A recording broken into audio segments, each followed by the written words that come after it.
Hello, good afternoon. Nandito na naman ako. Mangangatok sa inyo. Ngayon, magluluto ako ng sinigang na baboy. Tatlong klaseng karne ang gagamitin ko. Yung pork shoulder ng baboy, buntot at saka buto-buto. Kasi ang mga kasama ko dito sa bahay, hindi lahat kumakain ng buto-buto. So, ito na yung aking mga ingredients. Siyempre, baboy. Yan, tatlong klase yan. May buto-buto, may pork shoulder na puro laman, tapos may buntot. Siyempre, may kamatis, may sibuyas, may gabi, may okra, at saka may sitaw. Ang iba naman, gumagamit sila ng kangkong, pero mahal dito kasi sa US ang kangkong eh. Kaya okay na yun. Okay, so unang-unang gagawin ko ay siyempre lilinisan yung baboy, tapos ilalaga ko muna siya ng walang asin or ganon-ganon. Kasi para yung dumi niya, yung bula, tatanggalin ko later. So, I'm going to boil now the meat. So, okay, ito na siya, bumubula, kumukulo na. So, tatanggalin ko itong bula, kasi dumi yan eh. So, ayan, tatanggalin ko na siya. See, ayan. Tatanggalin ko na siya. Tatanggalin ko na siya. Tatanggalin ko na siya. Kasi ano yun eh, yung dumi. Ayan, tingnan mo siya. Ayan na. Ayan. Ayan na. Ayan na siya. See? Ayan na siya. Tatanggalin ko yan. Tapos, lalagyan ko na siya ilalagay ko na yung kamatis, palalambutin ko yung kamatis at saka sibuyas, paminta at saka asin. So, ayan na, nilagay ko na yung sibuyas at kamatis, 3 pirasong kamatis, at saka gabi. Parang gabi ay lumambot, para siya ay medyo malapot yung sabaw. Tapos yung kamatis, kaya yan, hindi nakahiwa kasi pag na lumambot na yan, hahanguin ko later. Okay, so tatakpan ko muna siya para maluto na. So, yung kamatis ay bumuka na. So, ibig sabihin, tatanggalin ko na siya. Right there, see. Yan. Ayan. Tapos, dudurugin ko siya later. Tapos, ihahalo ko ulit dito pag naglagyan ako ng mga gulay. Ito yung gabi. Ito yung gabi. So, kailangan ito maging maluto siya until it gets soft. So, para maging malapot ang sinigang. Yan ang purpose ng gabi.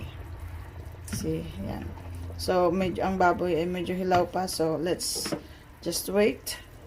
Cover up and then let's see. We have to wait. Now, my sinigang is luto na siya. Malambot na. So, lalagay ko na yung gulay. Sitaw.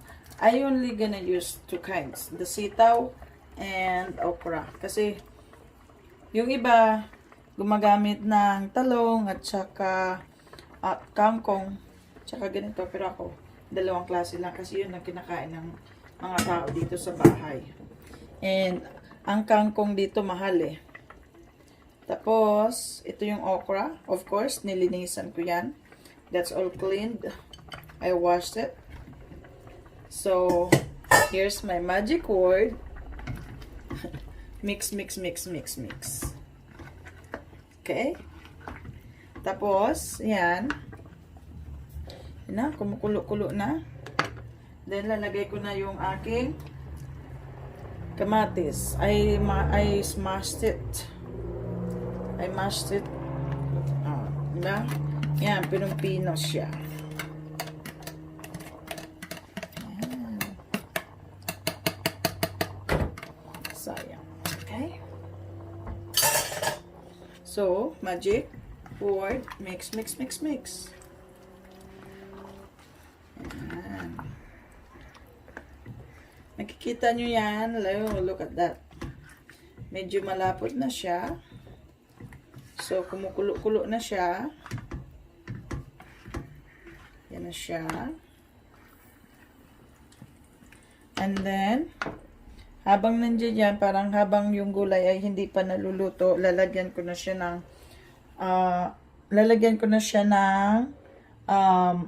ang tawag dito? Pampaasim. Saglit. Ito na ang aking pampaasim.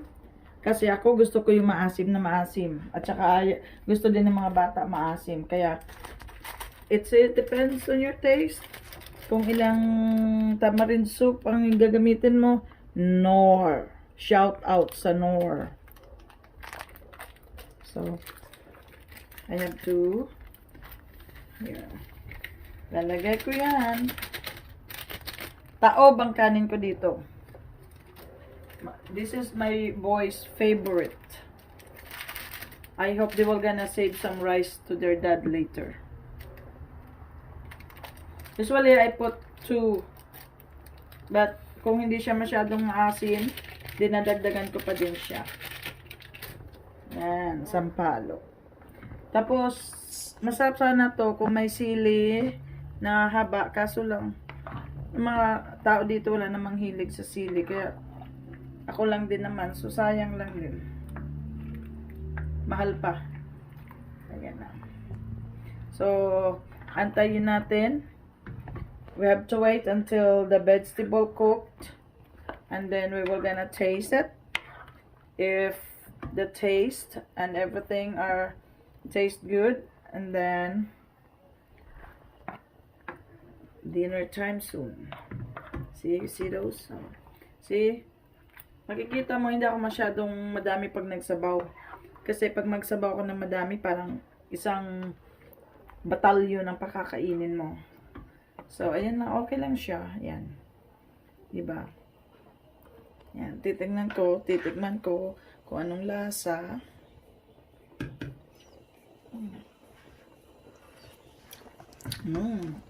Sarap.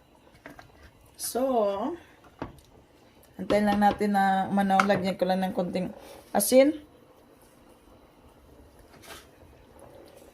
Okay? And then tatakpan ko lang para maluto yung gulay. So, it's almost done. Look. See? See, I have to try.